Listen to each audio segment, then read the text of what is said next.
My name's David. I'm one of the volunteers here. Just wanted to officially say thank you and just give an official welcome to coming tonight. This is not the last Wednesday. There'll be more last Wednesdays to come, right? But this one tonight is super special because we're going to be focusing on mental health and life stages.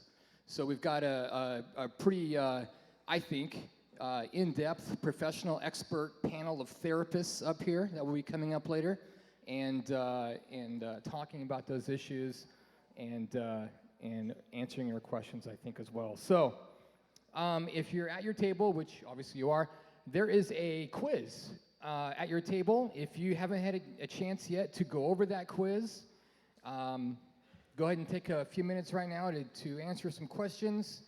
It is super easy. There is no pass-fail. It's just kind of getting an idea, a better understanding about our perceptions of mental health. And I think one of the goals here tonight is to maybe combat and come against some stereotypes maybe that we have of mental health and perceptions of that. So we're going to go ahead and I think I've stalled long enough. Hopefully you guys have got some answers here. So we're gonna go over each of these 5 questions, and I'm gonna give you guys the correct answer. So are you ready? All right, here we go. Number 1, which of the following is not a style of parenting? Helicopter parenting, playbook parenting, lawnmower parenting, or elephant parenting? Yeah, it's a tough one, huh? The answer is B, playbook parenting. That is not a style of parenting. You know, I have no idea what lawnmower parenting or elephant parenting is, but I'm trusting the pros on this one, right? So, all right, moving on. Number 2, which population has the highest rate of suicide? Teenagers, college and young adults, middle-aged adults, or seniors and elderly adults? So unfortunately, this one is D. Seniors and elderly adults, unfortunately, have the highest rate of suicide. Oh. You know what? Actually, let me backtrack to number 1. I do have definitions here about what lawnmower parenting is. How about I read those to you guys? Let's do that. So just FYI, lawnmower parenting is tend to mow down all children's challenges, discomforts, and struggles. Elephant parenting values encouragement over academic or athletic success. And helicopter parenting is the tendency to hover, and this can continue through college. So I answered my own question. Look at that. All right. Helicopter parenting can go on until they're in their senior years. Is that okay? Good to know. Perfect. All right. So number 3. Let's go number 3. Which is not a stage of grief? Anger, acceptance, restriction, or depression? If you circled C, you are correct. Restriction is not a stage of grief. And I think there's 5 stages, 7 stages of grief? I'm not sure. I'll defer to the pros again, right? All right, moving on. Number 4, which symptom is associated with panic disorder? Worrying about paying bills, avoiding social situations, or nervous about a test? So which symptom is associated with a panic disorder? The answer is B, avoiding social situations. So if you have a symptom that, you may want to seek some counseling. Last one, number 5. Which symptom is not associated with depression? A, sleeping more or less. B, panic. C, eating more or less. Or D, hallucinations. So which symptom is not associated with depression? The answer, again, is B, panic. I know, crazy, right? So hopefully you've learned a little, some new information here, some tidbits. So we're going to go ahead and invite our guest panelists up to start our evening. And here we have Tanya, my right, your left. Tanya, what group do you do, Tanya? Your stage of life group? I'm going to be sharing about early school years and adolescence. Adolescence, all right. And to my left, your right, is Leslie Barber. And what stage of life population do you focus on? Tonight I'll be talking a little bit about seniors. Perfect, awesome. And last but certainly not least is our pastor, Gina Nicola. And my personal favorite, she is my wife after all. So, and she will let you know what population she focuses on. I will do young adults, mid-adults, the middle part. That's what I'm doing.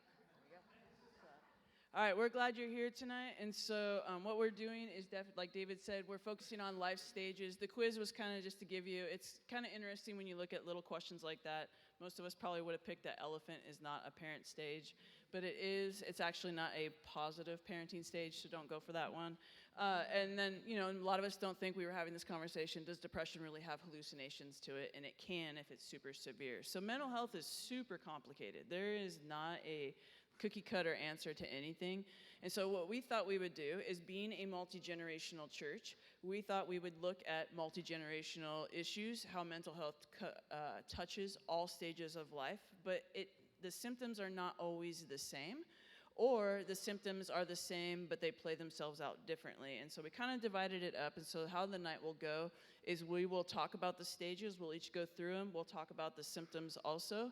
And then we will do some table discussions where you guys can talk about the stage of life, how it affects you, where you're at in life.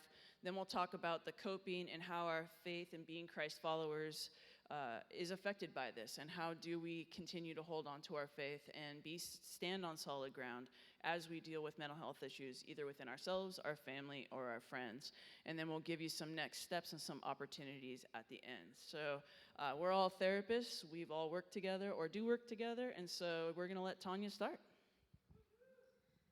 All right, so I'm going to be sharing about early school years. And so during this stage of life, kids are developing super fast. So think about in between ages of 5 and 12, they are learning to read, becoming more independent. So there's some commonalities with this stage of life. Also, they may want to, they're having maybe their first official parties with other friends, doing a lot of getting to know their interest as well. So that is for early childhood. In my experience with working with, I love working with kids and adolescents, and with kids, their symptoms may present very differently than with teens or adults. And so think about when kids went back to school when schools reopened. It was super challenging because kids were like, am I even gonna have any friends, right? They had been doing online school, and so I have a lot of littles in my life through friends and family, and so they were just like, am I even gonna have friends? Like, I haven't seen these kids, am I gonna have friends to play with? Am I going to? And so that influences the physical symptoms of how anxiety may present, right? It might be changes in eating, sleeping. So for kids, so they may experience that.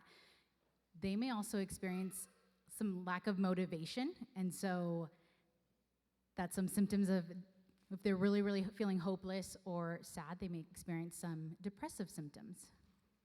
So some kids definitely, our kids right now that have gone back to school, they experienced a lot during the pandemic. And so moving on to adolescence. So I broke up adolescence into the early years and then older teens. So the early years, think about the ages of 13 to 15, so puberty hits. That's becoming more independent. Peer group is a very important part of what they're doing, who they're hanging out with. They're getting to becoming more independent, but also they want to find out who they are, so they begin to do this during their early parts of adolescence. You may get some defiance, beginning defiance, like, oh, my kids changed. They aren't the same as they were before, because they're becoming their own person. And so I was recently working with a young person in this age group, and they were sharing just of, I need to have perfect grades because I know that's what makes my parents proud. And I said, great, but it's okay if you're gonna end up with a B or a C. But they were having a really hard time being able to see themselves outside of that, outside of being like, no, I need to be perfect. And so this is also a time, and also with earlier kids, that they begin to internalize. And the part with adolescents is adolescents are really good at hiding their feelings. So you may not know that they're struggling with something. So just to be aware of that, of just how that works through kids, through adolescence, of they're really good at hiding their feelings. So older teens, now this is, I think, 15 to 17, 18. So right, just another season of life. They are becoming more independent. They are becoming more responsible. A lot of times kids will get jobs around this season of life. They will learn how to drive, and I know that's really scary for parents, thinking of their 16-year-olds driving. So just even way more independence, but also they're becoming their own person, right? So they're thinking about career choices. Where am I gonna go to college? What interests, what clubs am I gonna be doing? And so there's a lot of forward thinking within the later adolescence year.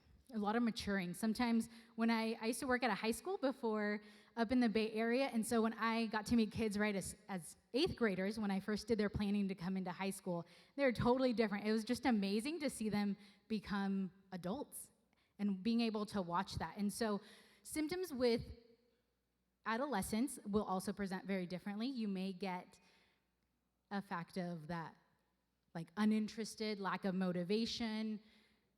And I had a student that he actually wasn't on my caseload, but loved this student, and he would always come to me, and on paper you would be like, oh, this kid is disruptive, this kid doesn't know he never does any of his work, he has all F's, he's failing. And then after I got to know him after a while, because he was friends with students on my caseload, I was like, I get it. I get why he is disruptive and doesn't turn anything in. I'm like, he's so depressed, but he'll be like, I don't care, just the attitude, like, I don't care, I don't want to do anything. And so that is very common of symptoms of depression. And how that anxiety plays out in adolescence as well is with the physical symptoms, or not sleeping at night.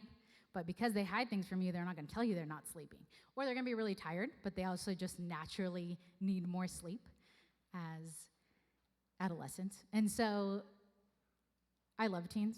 I love them so much. But it is a challenging season of life because they are becoming independent, and their parents maybe want to push them one way, and they may want to go another way. But at the 18, they become young adults. So I don't really work with teens much anymore. I work with them a little bit, but as my daughter's gotten older, I have kind of moved away from teens because they all kind of look alike, and I can't keep whose boyfriend goes to who, and it's a lot. So I appreciate people like Tanya who are working with them and just loves it and looks forward to it. And so, yeah, so then, we call our young adults at 18 because obviously chronologically, for whatever reason, we think they're fabulously all of a sudden an adult. But our young adult stage from about 18 to about 26, we got to remember that their brains have not fully settled yet. So this is a stage of life where we are either going to college, launching from home, trying to figure out how to differentiate. You've been doing that through your teen years, but really own it. Like, I'm going to be an adult and have a job and pay my bills.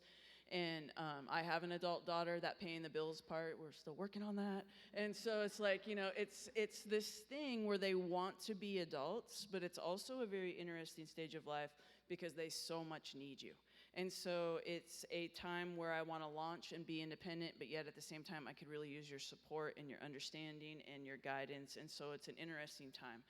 There's a lot of anxiety in this stage of life. I would say, just like she was talking about with the pandemic, there's just a lot of questioning, you know? I mean, this is an age group that has grown up with technology. So being on a screen and looking and comparing and seeing that everyone's traveling the world in a van and lives by a beautiful mountain and they're all whatever is a really hard thing for our 20-somethings to deal with, because they feel like that's the life sometimes that they're supposed to be chasing. And the truth is most of those people, when you pull them aside and have interviews, are really kind of miserable and can't figure out how to get into a house. They're stuck with this little tiny car they're living in. So it's, you know, but that famous thing. And so there's a lot of anxiety of, am I good enough?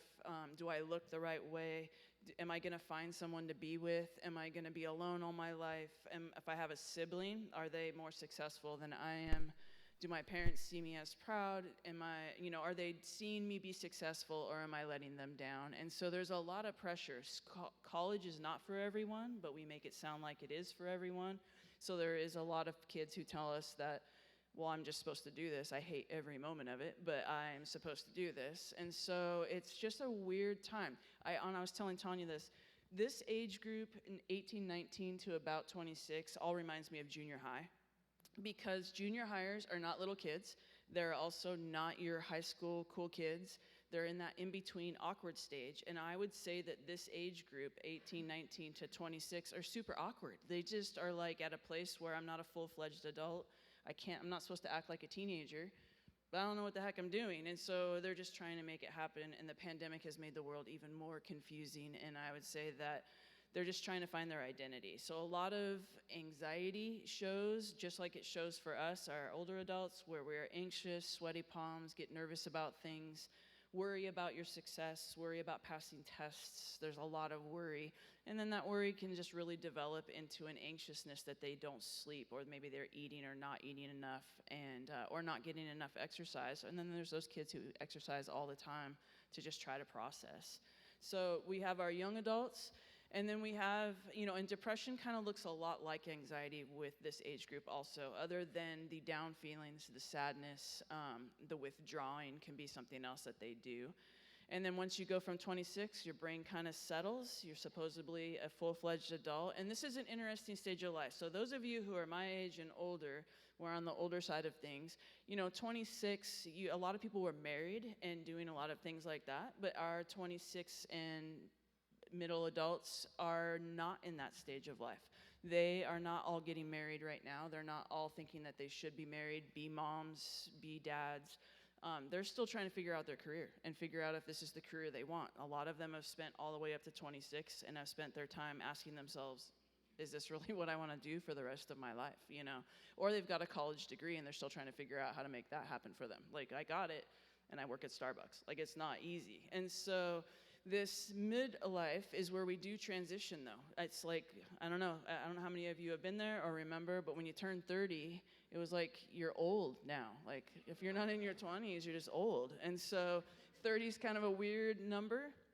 We start really asking ourselves if we're generating what we want in life. So in other words, this is where this part of your life is where what you produce, especially for men, what you do for a living kind of becomes your identity, or we get stuck. And so because we're not sure what we want to do, and so we get really stuck, this is where people start thinking about changing careers, what they want to do.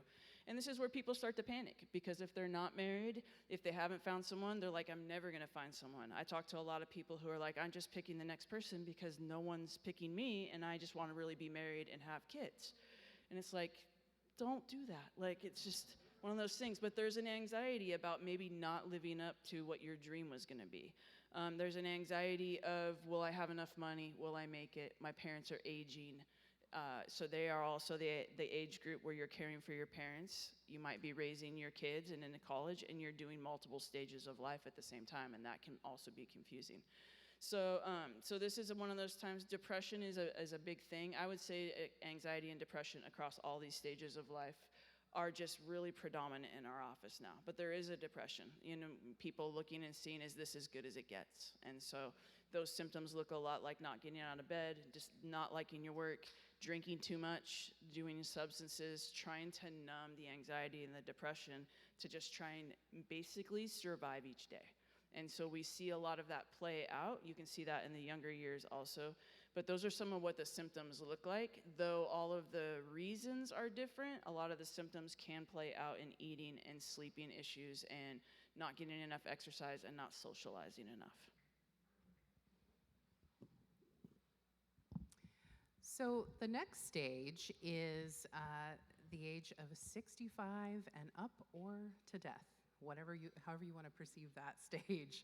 And one of the things I just wanted to touch on is, excuse me, we're kind of basing our stages of life that we're going through today off of Erickson's developmental stages. So if you want to nerd out a little bit on that, there's a whole chart he has, and I think it's helpful just as a reference point. We'll get into that a little bit later, but I just want to say that before I say this next piece, because this stage of life is ego integrity versus despair. It's like, what does that mean? So the sum up is that it's basically at this stage of life, you're doing a life review and looking to see as far as if you perceive your life as successful or unsuccessful. And that, I don't know, that feels pretty loaded to me. And I guess that's also what is your perception of success, right? So even looking at defining that for yourselves, I think it can be different for everyone, not just based on what society says. So in this phase, a lot of times where the anxiety comes in, what we see is the perseveration on regrets. So what went wrong? What could I have done better? You know, and the list goes on. And so anxiety and depression, I guess, can both present in that way, but really kind of rooted in those regrets or perceived regrets. And then the depression really looks a lot like what we see a little more textbook as far as loneliness, hopelessness, and like I think it was in the quiz as far as the increased suicide rate, right? And so that's kind of the sum up as far as that stage of life goes. Anything am I missing there? I think in that stage of life too, there's a little bit of a pull, especially if you have family where they have kids and you have grandkids. This is a stage of life where am I giving enough? How do I pour into the next generation? There's also a little bit of what am I supposed to do with this stage of life? At 65 and up, am I done? Even in the church, it's like, is there a purpose for me? Especially as leadership and churches change and get younger, you hear a lot from our older generation of like, are we just being forgotten about? Are we just not as relevant anymore? And that is an identity piece, but that's also an acceptance piece. And it's also hard in the depression piece to watch your traditions and the things that you've always known. Oh, it probably feels like a lack of validation, but it's almost like they're washing away, and we're seeing new traditions come. But you work really hard to try to pass down tradition and all of these things, and then you see families or younger generations not replicate that, and it can be somewhat hurtful. But you also, and I've heard from a few older ladies recently who said to me, what was the point? Like, if we weren't going to carry that on, it made me wonder what was all that effort for. And so I'd say the only other thing is that widow stage and that loneliness stage. Yeah, I think that's a good point. And when you're talking about people coming to your office, and in my office over the years, I've noticed, at first it really surprised me, and then I started seeing this theme of spouses in their 60s, 70s, late 70s, 80, and really questioning, this is going to be a hot one, do they want to stay married? Is this the one person they want to spend the rest of their days with?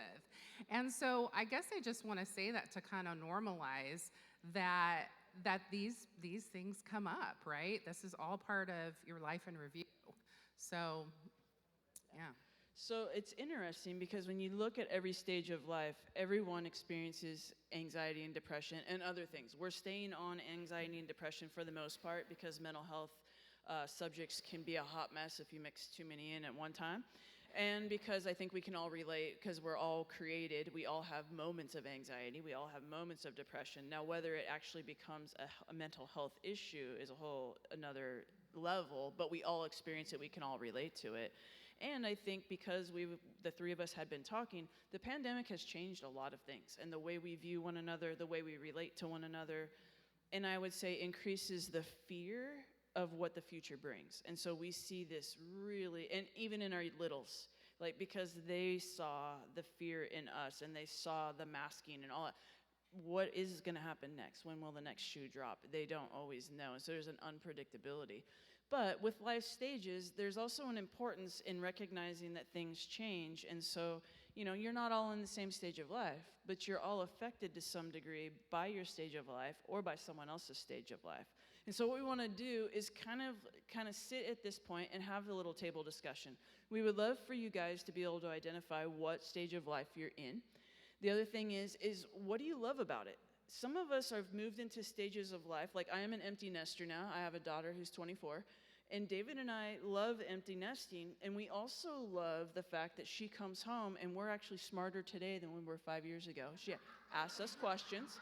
We literally have information that she would like to know about. But this is a stage we love. And yet at the same time, I will tell you, there are times in this stage that is super frustrating because she's not fully an adult and she is very dependent on us at times. And you just wonder if that stage will ever change. And Lord willing, it will. And so, but you know what? Some of you are in the stage of seniors. Do you love it or do you dislike it? And we all have things we love and dislike. And so what we would love for you guys to do is around your tables, discuss your stage. What do you like or dislike about it? And then some of you are actually being affected not just by your own stage of life, but there's other stages around you that you are also juggling and trying to participate in. And so discuss that a little bit. We're going to give you 15 minutes to discuss that, and then we will move on to the next section. All right, we're going to go ahead and oh, there's something big happening over here. Did everybody get a chance to share? Oh. He's like, no, thank you. There you go. You don't want to come up? All right, we're going to go ahead and shift gears to our next segment. And we just wanted to speak a little bit about why we're even doing this, other than it's last Wednesday and it's about mental health. So we're doing this for a couple of reasons.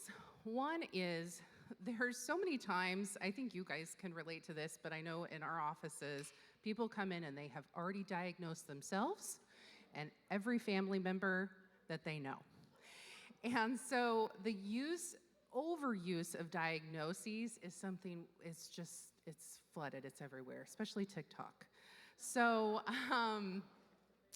we just want to, bring some balance to that and just talk about, there we go, what's normal, right? Normal life stage stuff, and what's a time where maybe I should seek some help, right?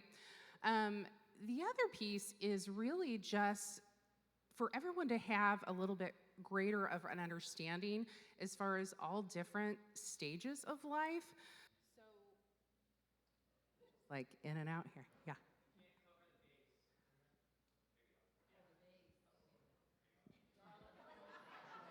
It's all about that bass, about that bass, about that bass. Couldn't help myself. All right, pinkies up. So, just so that you guys have an understanding about all of the stages in life, because I think it's so easy for us to look at other people in other stages or phases and label and judge and, just not having an understanding. And so we're hoping this gives just kind of a baseline understanding of what someone might be going through instead of making an assumption, right? Oh, my teen's just being lazy, right? They're, or whatever, which also may be true. But, and really in gaining that understanding for each other and what phase of life someone might be in is also really, can really shift into a place of empathy and really allowing us to come at this more from a growth mindset. And so, because isn't that what we're doing? Isn't that one of the reasons we're here is, trying to grow and become more like Jesus? So if we can come at it from that angle, I think it helps us to go, oh, that's why I'm here tonight. That's what I showed up for. So one of the things we thought we would talk about is, we don't want to just tell you what your stage is and then here's your possible symptoms. That's not helpful. You already know that probably. But to be able to actually help you and to talk a little bit about what it looks like to cope during these times, how to be helpful if someone else in your life is going through that, and to kind of look at what it means to be a Christ follower in the midst of all that's going on. I mean, we could go to any mental health chat anywhere. You can go online and research symptoms and how to be helpful, but you don't find as much information on what it means to actually follow the Lord and stand on a solid foundation and love people where they're at and believe that God loves you as you struggle with your own mental health issues or going through the stages of life. And so one of the things we were talking about today is loneliness is such an interesting topic right now. And so we all experience loneliness through every category that we work with. I think all of us, these two work with teens mostly. I mean, I also do, but we see it from teens all the way up to as old as you can get. And that is that loneliness piece is just really, really tough. I would say, I don't know how many of you experience it, but it shows itself in different ways. And so we thought we would kind of use that as a launching pad to talk about kind of getting into the coping skills and how loneliness is affecting our littles and how that is a huge phase and that is a strange phase, because I know for those of us who are older, we would say we had friends and we ran around outside and we did our thing and we just knew people in the neighborhood. But I don't know if you guys have noticed or not, but we don't let our kids run around outside and go down the street and go to the elementary school by themselves and be home by 5 or by the time the streetlights come on. Instead, we go with them, and sometimes we don't even do that because we might run into another family and we don't want to hang out with their kids. So we kind of hunker down. So we thought we would talk about that. And so Tanya's going to talk a little bit about how does loneliness show up? How do we talk about that? And we're going to try to integrate the coping skills and our faith into this next section. And so, as Gina was sharing, loneliness shows up in a variety of ways, and how I see it with teens, right? They're like, I don't have anybody at school. Like, my community, who I talk to all the time, is all online. And pandemic, right? Back to that, that is how they spend a lot of time. Maybe they made friends through gaming or showing up other places. And so how to be able to, sometimes with some teens, we just do some basic introductions of all right, how are we gonna be able to make friends? What does that even look like now? And what does it look like if you went from one school and left that school and now you're at a new school? And so doing that, being able to first just normalize, it's okay. It's okay that this is different and this feels almost even, sometimes they're like, why are you making me do this? Because I care about you. That's why I'm doing it. And of just practicing those things of okay, how am I gonna approach this other person? How am I gonna reach out in person to this new friend group? So being able to do that with teens, of just normalizing to a lot of okay, yeah, maybe you don't wanna hang out with certain people, but you can make new connections, or friend groups have changed, and that is totally okay. Being able to, I talk a lot about that with my teens, of just their support system. What does that look like? And I encourage a lot of mentoring with parents that I see, of just okay, let us have other people speak into their lives, because oftentimes during the adolescent stage, they may not listen to you. You're important, but sometimes coming from somebody else, they're gonna be more open to listening. And so being able to have other adults speak into their life. I recently had an adult come into my office and they shared, about just their hardship as a family and how their family just wasn't supportive. They're like, you know what? We talked about resiliency. All right, but who was there for you? And they shared about their neighbors across the street. Maybe you are that family that is opening up. Maybe you are that neighbor that's being supportive to this young person. I had another young person come, and they are in middle school, and they don't have any grandparent figures in the area, but their neighbor has become that person for them.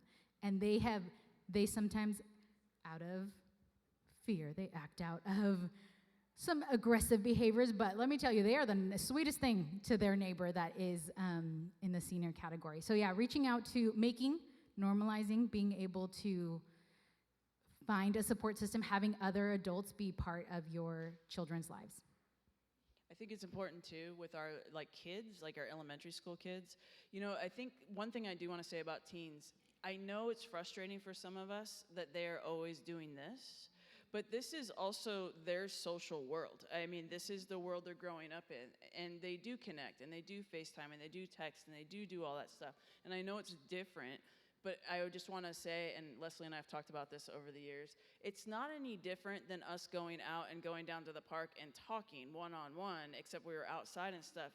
We don't let our kids do that anymore. We don't let our kids just roam until they come back. But instead, this is all they have to be able to communicate. So we do want to normalize young people, college age. We do have junior hires and some elementary school kids who are on cell phones, and it's not all bad all the time. That is a way of connecting, but there is a balance of the social. I so agree with that. And the other thing to add to that is, what are you doing when they're on their phones? You also have the screen in your face, So it's good to check yourself when you're checking your kids. Yeah. I especially parents of youngers, they're watching us, especially our littles, they are running on your emotions, and so they're more than on what you say, so they run on how you feel about things. But your elementary school kids or your junior hires or high school, you're telling them to get off your phone all the time, but if every time you have a down minute, you're also on your phone, it's a little confusing, and it doesn't make a whole lot of sense. But also, are we working as adults to be connected to our kids and to our elementary school kids and just raising them? I know we have an expectation, but are we modeling that expectation? So then we also think about loneliness in college and in the young adult years. And the truth is that I'd say every stage is pretty lonely at this point. It is weird. I just turned 54 this week, and it is interesting to me. It is interesting to me how many people in their 40s and 50s, especially that category, really don't have friends. They don't have other people that they're hanging out with. There's a loneliness even if they're married, there's a loneliness. And so there's almost like a lack of community. And so we see kind of this irritability that starts to grow. And there's also, which is probably more important, the identity piece. If no one wants to hang out with me, how do you connect? I hear a lot from the 40s, 50s, I don't want to be a burden. I don't want to, our 20-somethings are like, well, I would love to hang out with a family. I'm a college student. I would love to, but I'm not going to ask. I'm not going to invite myself to someone else's house. And so there's a little bit of a social stunting, I don't know if these guys agree or not, amongst all age groups in which we just don't seem to know how to connect with one another. Yeah, I think that's so true. And pre-pandemic, I would think about our seniors and how, there's a tendency to isolate there. But I do see that, again, just like you guys, right, across the lifespan. And I think there's two pieces to that, I think. One is to make the effort. It's kind of that what we often talk with people about that are feeling depressed, which sounds so counterintuitive, is do the opposite of what you feel. It's like, well, if I could do it, I wouldn't be sitting here. So it sounds counterintuitive, but there's truth in that. And if you can do that one step to take yourself out of your house, out of your comfort zone, that's the first piece, I think, right, is making that intentional step and connecting. Doesn't matter really what I think, what that looks like. I think the other part is going beyond that and making intentional, deep, meaningful connection, which I think is really, I think it's critical for all of us, really. And then another part is on just the knowing yourself. In my very first career job, I was a family advocate, and I worked at a middle school, and I got to work with families, and I'm like, you know what? I had a very free range, so I decided I was going to have my own little food pantry in my office because I had a big classroom, and that was one of the first things, whether it was kids I'm like, hey, do you need a snack? Like, did you eat this morning, or did you miss the morning, like, breakfast at school? Or when families had come in, because I was working with families that were food insufficient. And so being able to just provide that, right? Knowing for yourself, like, what is your routine? Like, have you drank water today? Have you eaten? And sometimes with any stage, right? Just the busyness of that, like we forget about our own physical needs, and it takes a lot to take care of our bodies, but our bodies are so important, right? They were given to us by God. And so being able to do that with care and with a liturgy of taking care of our own physical bodies. So, okay, so some of you might be like, that seems pretty obvious, but I just want you guys to pause for a moment. She's talking about eating, drinking water, getting enough sleep. Like, how many of you, and just think to yourself, please don't raise your hand. Some of us who are older, and I talk to a lot of olders, they just don't feel like it. There's almost like a lack of effort to cook yourself a meal, to eat a balanced meal, to remember whether or not you drink enough water, it's almost like you lose energy too. But then there's also our youngers, whether they're elementary school age or junior high, we instantly attribute their negative behavior to them just being defiant. But I ask a lot of parents, when was the last time your kid had protein in their diet? When was the last time, are they only eating sugar, or are you only allowing them to pick their diet, which I'm sure macaroni and cheese and Cheetos are on the top of the list, but a lot of other foods aren't, and we're talking about young people who need to develop their brains. And so allowing them to not check in, and so if we think about it for ourselves, when was the last time we had water? When was the last time you actually ate a balanced meal? Or when was the last time you ate, period? My team knows. You'll always know when I haven't eaten something. And so it's super obvious and kind of weird. And so, but you know what? How many of us do get hangry? And how many of us do seem to lose steam, or all of a sudden start saying, I don't know, or I don't care?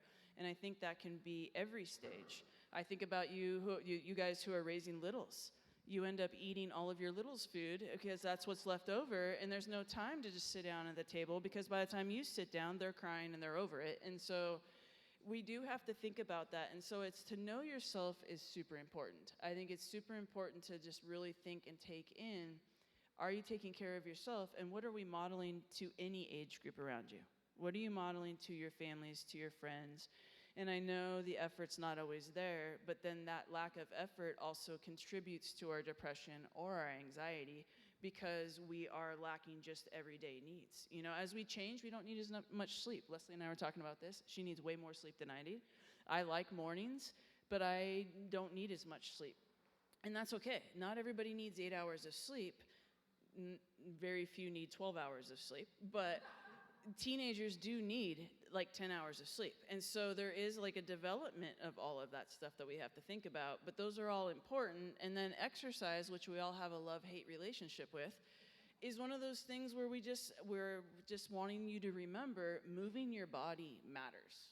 Like, depression will literally start to settle in if you've been in your walls for too long. I don't know if anyone else wants to speak to that, but that is a huge thing. You stay in your walls too long, might not even notice it, but you will slide into a slow depression. That is, that's important. I wasn't touching at the bottom.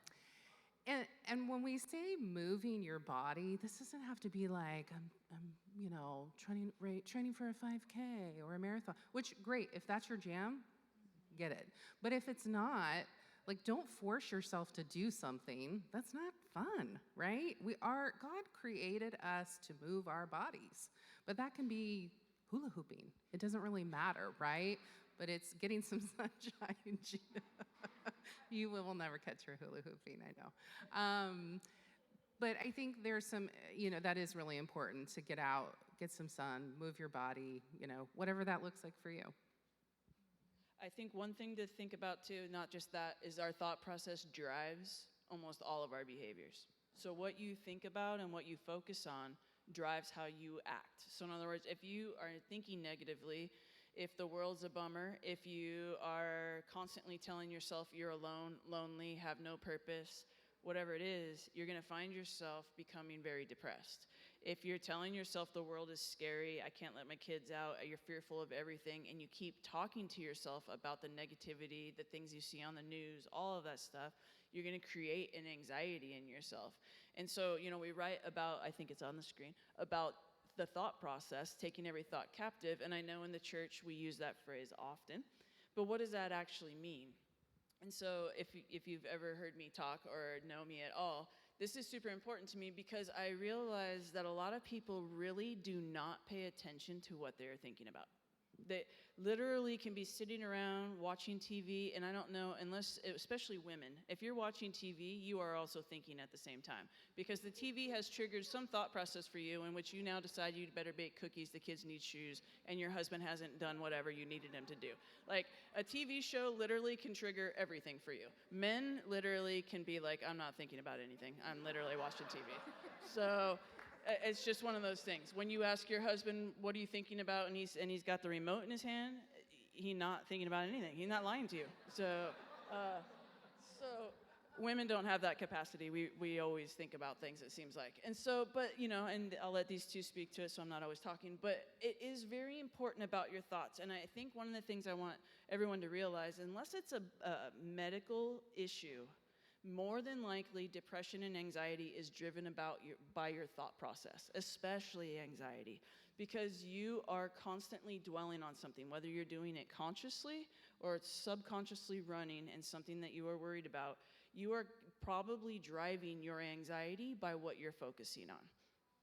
Do you guys have anything you want to say? I'll just keep going. So here's what my thought is.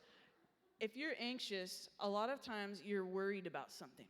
It's something that's either undone, something that you want to get done, something you think is going to be fearful. You're worried about someone else and whether or not they're going to be happy. You're worried about the next decision. You don't know if you're going to make the right decision. Now I made a decision. Now I wish I could change my decision. Just this constant thing that's going on. That starts to kind of rev up our response to life, because what happens is your brain constantly hears a threat, a concern, a worry. Well, God created us to be congruent. So therefore, our body now wants to react to that, which then our emotions start to kick in.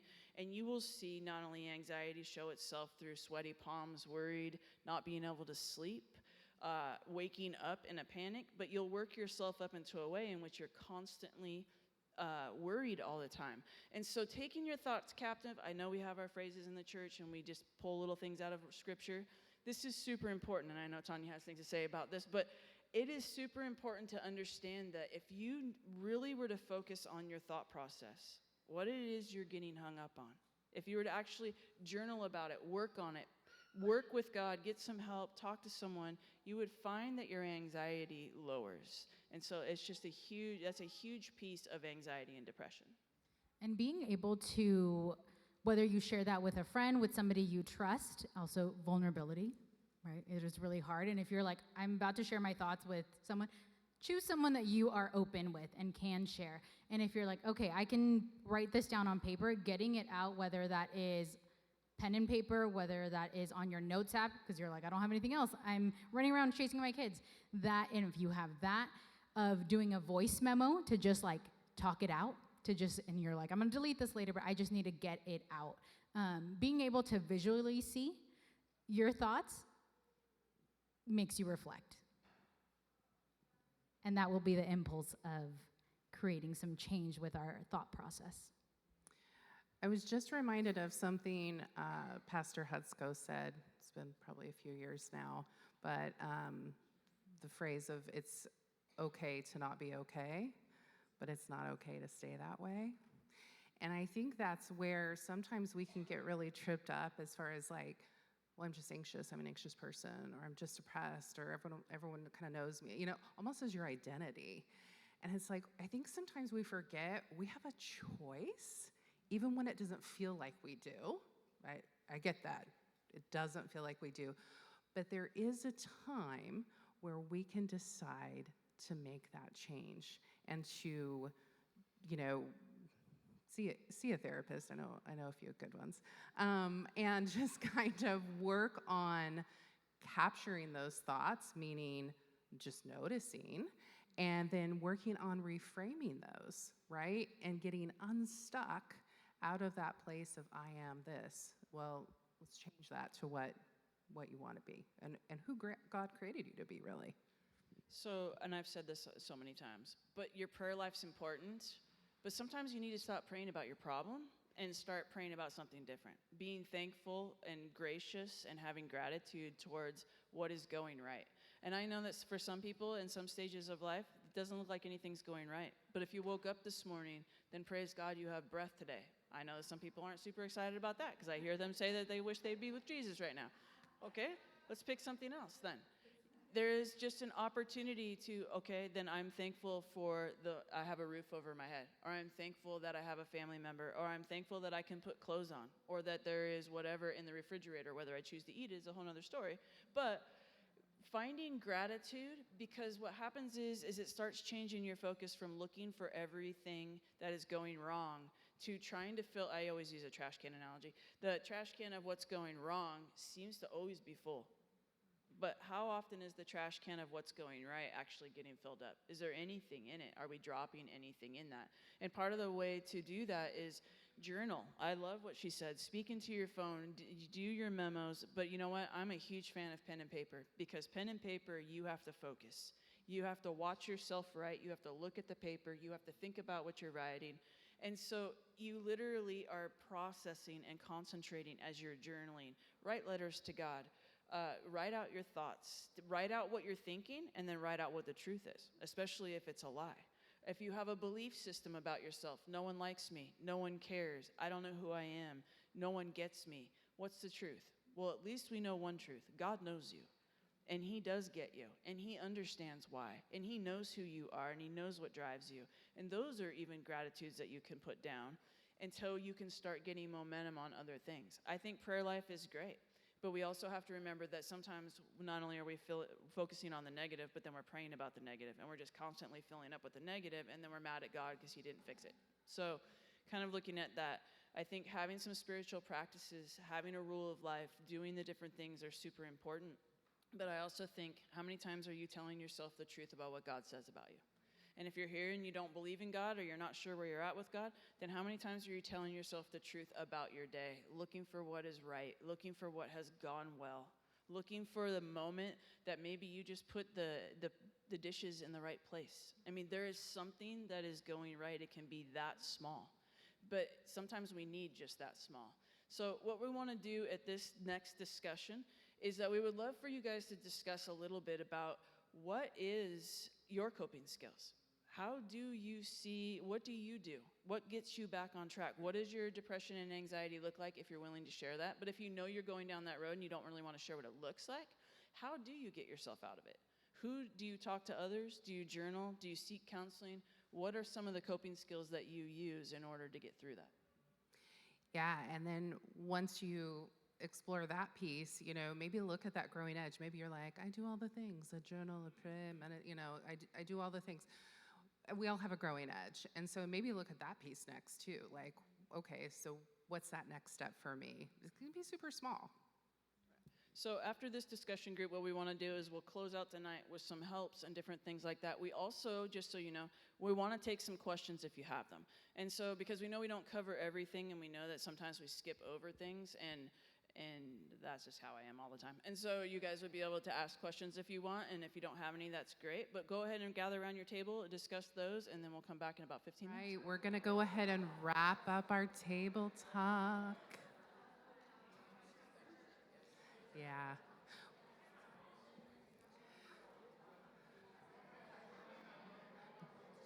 Sounds like lots of good conversation happening. So we're at the end, nearing the end of our time, and we're just trying to be respectful of childcare tonight as well. So we just wanted to open the last few minutes up for any questions that have come up, either in your group or that you've been thinking about. Back here, we got a question. Okay. All right. So I'm not starting you with an easy one, but yesterday I had a friend who was telling me about her daughter who is in chronic pain and hasn't had a definite diagnosis, is frustrated, and she's begun to talk about suicide. And so the question is, how do you help someone who is dealing with difficulties, depressed, and begins to talk about suicide? Who wants to take it? Yeah, obviously a lot to this one, so I'll just start. I think the first thing is just to really listen, and I know this can be hard to not want to, like, we all have our own reactions to that, right? Whether it's like, oh, I didn't hear that, or go into panic mode. And really, I think, it's really letting that person know you hear them and doing your best to not be afraid to engage in that conversation. Because if they're sharing that, there's a reason, right? So I think that's probably the first thing, just listening, saying, I hear you, kind of being empathetic and just reflecting what you hear. There's a lot more. You want to?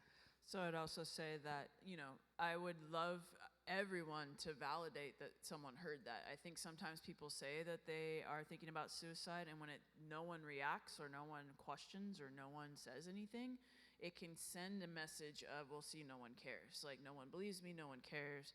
And so I think asking a question of why is also important and what's going on. But I think the number one thing is, okay, so what do we do so that doesn't happen? So is that getting you some help?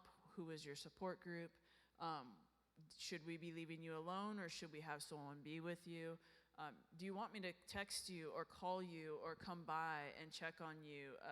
I think whatever we can do to be in that person's life without making it so dramatic where you're like all up in their business every moment because you're now afraid. You're not really trying to communicate fear. But there is a continuous, complaint's not the word, but there is something that people say who have attempted suicide, and that is they had dropped hints along the way, and a lot of people just ignored it. Or a lot of people would be like, oh, it's not that bad, or they wouldn't say anything at all. And the truth is if someone's willing to mention it, someone's willing to talk about it. So I think that that's the thing we also need to take the stigma out of, is if I talk about suicide, then I'm actually planting this thought process in your head. That's not true. Especially in your case, Patty, that you're talking about. They brought it up. They're talking about it. So then let's engage them in that, and let's get them the right help, and try not to diagnose, tell them what it's going to be like, all those type of things, but to let them know that you love them, and that if you're getting that desperate, you're getting to that place, then what is it that we need to do, and who do we bring in to help? Right. That's what I'm saying. We, as in you guys, what can we do? Is that, so that's what you can do, is I'm saying, you guys, anybody, you guys reach out, you ask, what can we do? And, I get what you're saying. The we part is important, and I think it's, because they're already so depressed, the you need to do is just one more thing to do. It's kind of like when you talk to a depressed person, and you're like, well, you just need to get up and take a shower, and they're like, duh, but I'm not gonna. Like, so you don't want to put it on them, because if they could do that, they would. And I think that that's what we have to remember. So we want to partner with people. And as disciples of Christ and as people who love the Lord, how do we walk along as someone carries this burden? And how do we walk alongside them and support them and love them no matter how weird it gets and no matter how hard it gets? I think making sure that you reach out for them as far as just getting some resources. You can always call the Care and Counseling Center and find out what those resources are. There's lots of things to be connected to. So knowing that you're also not carrying this whole thing on your own as well. There is know your limitations, I guess, as far as that goes as well. And thankfully, there are a lot of resources. So whether we have our local line here in the county, there is also a text where people can talk to somebody 24/7. And so just knowing that okay, there are resources, and if you're not available, right, having the person that is struggling be able to reach out to others. And so can't stress enough the support system, and just having different people, right, because we can't all hold that for our friend that is struggling or our neighbor. So being able to have a support system, resources, thankfully, the internet is wonderful at times, and it does provide a lot of resources. Any other questions at all? I was hoping you guys would speak a little on parenting depression. I mean, for adult, even if you're an older parent and you have a middle-aged child who's dealing with depression, or if you have a 12-year-old dealing with depression, like how does that look as a parent to help that? So depression's tough because it is one of those things where you want to just tell them to get up and get going, or you need to do this, or you need to do that, and all they hear is like one more thing. I think depression is such a weight. It feels like everything is so heavy, it can make it really hard.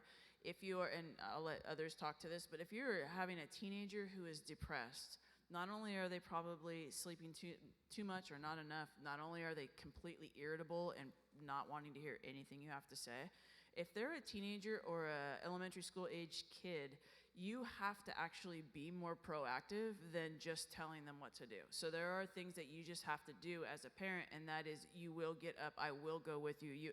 There comes a time where you're more forceful with your young people than you would be with, like, if my mom came to me and told me to get up, I'd be like, what? Like, if you knew my mom, she wouldn't say it quite like that. So, but, and Tanya, I'll let Tanya or someone else speak to that. But with teens, it's different. If you're trying to deal with your adult child, though, who is dealing with depression, I'll tell you, the biggest thing to do is listen. And the biggest thing to do is to continuously check in and let them know, and to text them that you love them, to bring in another person who knows them and is like, hey, I just was thinking about you, and texting them. Bombarding them with "you are not alone" is one of the biggest things that helps, especially our 20-somethings, to start getting up and out of it, being invited to do something. They might turn you down. So I use this analogy all the time. Open the door. If they close it, just open it back up again. Because what you're saying is I believe one day you're going to walk through that door and we're going to do life together and I'm going to help you. But don't slam it. I know people get frustrated because they're like, well, I've invited you 3 times and you never come. Okay, well, invite them 300 times. Because you know they're depressed. And because if they don't show up, that's okay. But we also cannot give up on people, because here's the thing. They believe you're going to. You have to remember, depressed people believe that you will give up. You will leave them alone. They're not worth it. So therefore, they're waiting for you to actually fulfill that self-fulfilling prophecy. No one needs me and no one wants me. There does come a time where, especially for our young adults, we have to actually say to them, hey, this is getting serious. Like, do we need to get you some help? Do I need to have someone go out and do a welfare check on you? Do I need, we can't stay stuck in this anymore. But we can't just say you need to. It's more like, how do I help? I'm reminding you I love you. I'm reminding you that I'm here. I will be there in a hot second if you need me to be. I'll give you space if that's what you want, but you only get so much space before I check on you again.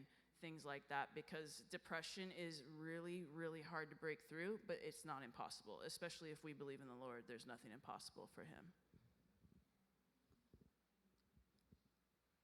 And in a lot of teens that'll come through my doors, whether that was back in high school when I was working as a high school counselor, or now even currently, sometimes a parent will bring them and the student or client will be like, I don't even know what I'm doing here. They're like, basically, I got tricked into coming to see you. I'm like, hey, your parent loves you, and maybe they've tried everything they can, and so they are seeking professional support, and I get to be your professional support. And so if it gets to the point of like, okay, I've tried everything, I've been trying to monitor, but I need more help, it's so important to ask for help, but also be able to receive that help, right? And so I get to work, when I work alongside kids that are severely depressed, of just being able to, we're doing this together. You are not alone. Back to that message of you are not alone. And so for anybody that is going through that, of just knowing that and stressing that they are not alone. But yes, to a point, they might need professional help, and so that is when they could seek a therapist. Any other questions at all? Anything at all?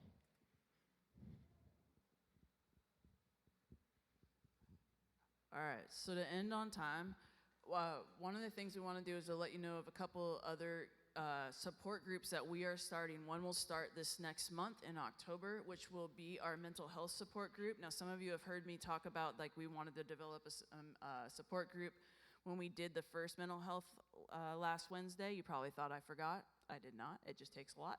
So it will focus on anxiety and depression, whether you struggle with it, whether you have a family member who is affected by it, whether you're just trying to figure out how to help it doesn't matter.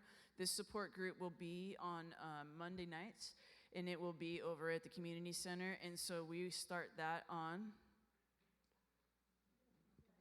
October 17th. It's not on there. October 17th. So if you want to do that, you can sign up for that. Let us know. Write it on your paper or pass it. Carrie's in the hat back there behind the little tiny one back there. You can hand it to her and let us know that you want to support, or email one of us and let us know. The other support group we're going to do is a parenting support group, and that is going to be parents of teenagers. So we're focusing on teens for right now, junior hires. But, we kind of joke around about the phrase right now, but pandemic parenting is kind of what you guys are as pandemic parents. But some of you have launched kids, some of you have kids at home, some of you are in high school. So we are doing the teenagers up to college age, and especially if you've newly launched your kid, or they're home, or they're working, or whatever it is they're doing. It's not easy, and it's confusing because and this group is going to focus on basically, we're not going to tell you how to parent. I mean, I'm a parent, and I wouldn't take a lot of what I did. I give great advice. Using it was not always the easiest thing. So, she drove me nuts sometimes. But I just would say, like, none of us have a gold, crystal ball, whatever that ball's called, that tells you how to parent. We're all doing it. They didn't come out with instructions, and we don't know what we're doing. But at this phase, for a lot of us who are older, we were all lied to and said it gets easier when they get older. You guys all lied. I don't understand. That's not true. Like, it gets weird and hard because they have their opinions, because they have their way of life, because God's forming them into who they are, and they are not us. And that is something that we have to learn, is that we didn't create mini-me's. They are uniquely loved by God. And so how do we love them and support them and hear them? And basically, how do we become partners and their biggest cheerleaders as they grow? So that's what that parenting group will be. That will be on Monday nights. Both groups are going to be once a month to start off right now, and that will be on November 7th. So we'll start that if you want to do that. And then we were just trying to grow support groups as we need them. But on this topic here, we know that depression, we didn't solve any, huge problems or anything here today, but we also know you guys have questions or you have thoughts. And so my thing is talk to one another. I mean, yes, this is what we do for a living, but that doesn't mean that we have all the answers. But we just encourage you, seek help if you need help. We do have the counseling department. Leslie runs her own practice with a group practice. She has counseling center. We have resources in the county. We have county help. But seek the help if you need it, whether that's for you or if you're getting the information for someone else. But here's the rule I want you to live by. If your anxiety and depression is causing you to no longer do life the way you used to do life, if you are now not going places, you are now not engaging with other people, you are now disrupting your life because you are so anxious or depressed, then that's when you know it is an issue. Okay? We all have anxiety to some degree, whether that is a positive anxiety or a negative anxiety. We all experience depression and loss. Those are all normal. But when it starts to dictate your life and it gets more headspace than God gets in your life, when it gets more headspace than the positives and your family in life, then that's when we encourage you to get help. And so I would love to pray for us. If you want to be part of a support group, let us know. But let's close out with prayer. Father, we just thank you for this evening. We thank you for tonight and just the opportunity to talk and to get to know one another and to talk about an issue, Lord, that affects all of us. But we come here tonight, and for those of us who call you, Lord, we know that you're greater than all of it. And Lord, we don't want it to have more space than you, and we do not want anxiety or depression to have a grip on our lives in which it pulls us away from you or anyone else in our lives, Lord. So we just pray, Lord, that you would help us to learn to be a balanced people, that you would help us to be the people that you have created us to be, that you've called us to be, Lord. And so may we use our tools, may we practice some of the things we learned tonight, and may we communicate this to the people that we love who need to hear it. So we give you everything that we've said and all that we are and given to you in your name. In Jesus' name, amen. Thank you for coming.